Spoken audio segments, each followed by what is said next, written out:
calls that there be an investigation into claims of corruption made by former Eskom CEO Andre de Ruyter in an explosive television interview last week.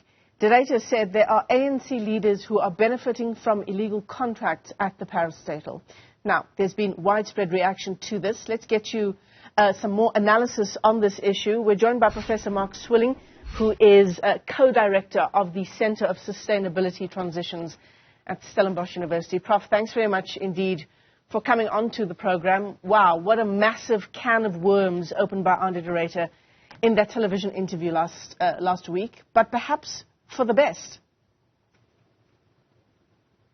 Well, I think what we need to recognize, it's nothing new. Yeah. I mean, the Zondo Commission has got pages and pages and pages of evidence of all sorts of people in senior positions who have in some way behaved in a corrupt way. And there's many other commissions of inquiry, like the Nugent Commission into SARS and so on. So this is nothing new. What is significant is the way in which de Ruyter put it, and the ANC is correct to say, well, bring us the evidence. Well, the evidence that gets brought, if de Ruyter responds, will be revealing, but it might not be anything that nobody doesn't know. Were you surprised, or let me ask you this, what was your reaction to the response of the ANC in the form of the Secretary General, Fikile Mbalula, who made all kinds of accusations against Andre de Ruyter, and, as you say, rightfully told him to come forward with the evidence? I mean, many sort of analysts and just South Africans saying that what they wanted to see was a reaction from the ANC saying, we take this incredibly serious, and we will be launching our own investigation. We will get to the bottom of these allegations of corruption against our own members. Well, I mean, South Africans have been asking for a response to corruption for many, many years, and it was reinforced by the Zondo Commission. I think what surprised me is when de Ruyter referred to the ANC as an organization somehow almost formally deciding to benefit from a corrupt relationship with Eskom.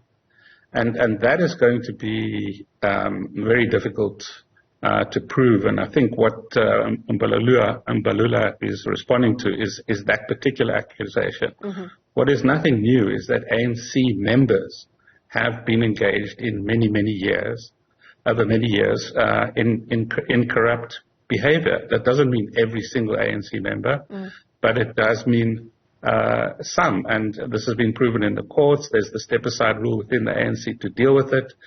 There's the president who said at the Zondo Commission as president of the ANC that state capture happened on their watch. You know, so there's a lot that is being admitted to.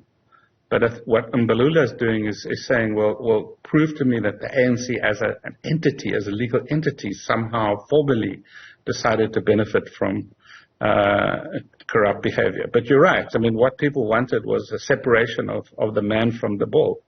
Play the ball, not the man. I think that's what South Africans were saying. You know, I started our discussion this morning by saying maybe this is for the best. Even his shock exit from the power utility, Andre de Ruyter, calls now that he appear before Parliament so that we can once and for all get to the bottom of what's unfolded at Eskom. Since around 1998, some would say, is when, you know, we started running our power stations at full blast, ignoring maintenance at all costs, keeping the lights on at all costs. And, of course, now we're sitting with the problem of load shedding to the extent that we've had stage 6 for the past week. Maybe this is how we get to the bottom of what's happening at Eskom, and maybe this is how we get to the bottom of fixing our energy crisis? Well, I mean, again, academics have documented that story ad nauseum for years now. I've written books about it. I've written articles about it, op-eds, and really documenting, you know, what went wrong in 1998 when the decision wasn't made, and then President Mbeki apologized at the end of 2007 for not listening to Eskom and then the rush to build Medupi and Kusile, and then in 2015 when CEOs Koko and Molefe did not approve the renewables projects, and in 2019 when Minister Mantashe didn't open the bid windows. All of that, plus the fact that NERSA approved low increases for Eskom, which made it financially unviable, all of that together does combine and has been well documented to explain the current crisis. This is why there's no quick fix. We're not going to simply fire somebody we don't like and get in somebody who we do and expect that individual to turn things around. This is a deep structural crisis. Professor Swilling, what about the way in which De Ruyter's departure was handled? I mean, now is not the time of all times to be sitting with an acting CEO at Eskom, right? Could that have been handled differently? Well, I would be surprised if De Ruyter thought the outcome would be any different.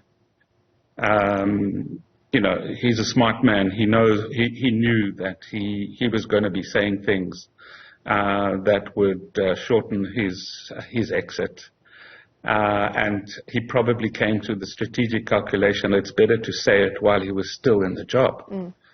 So he was already on the way out. I mean, in a few weeks we'll be even if he wasn't fired, in a few weeks we'd be in exactly the same position, because we're not going to appoint a CEO all that quickly. So yeah, we are sitting in a situation where we have a new board with a limited institutional memory, except for one board member who's a carryover from the previous board. We have an acting CEO, and we have probably an exit of senior executives who will also probably leave. And the entire country depends on this institution functioning properly, and we have a very deep levels of demoralization and organized crime with its claws very deeply embedded in various parts of the organization, extracting R1 billion a month. So we are all dependent on this mess. We all have skin in the game. And there are 16-year-olds running around our country who've never experienced a South Africa without load shedding. Sobering thoughts there. Professor Mark Swilling, let me thank you for your time this morning.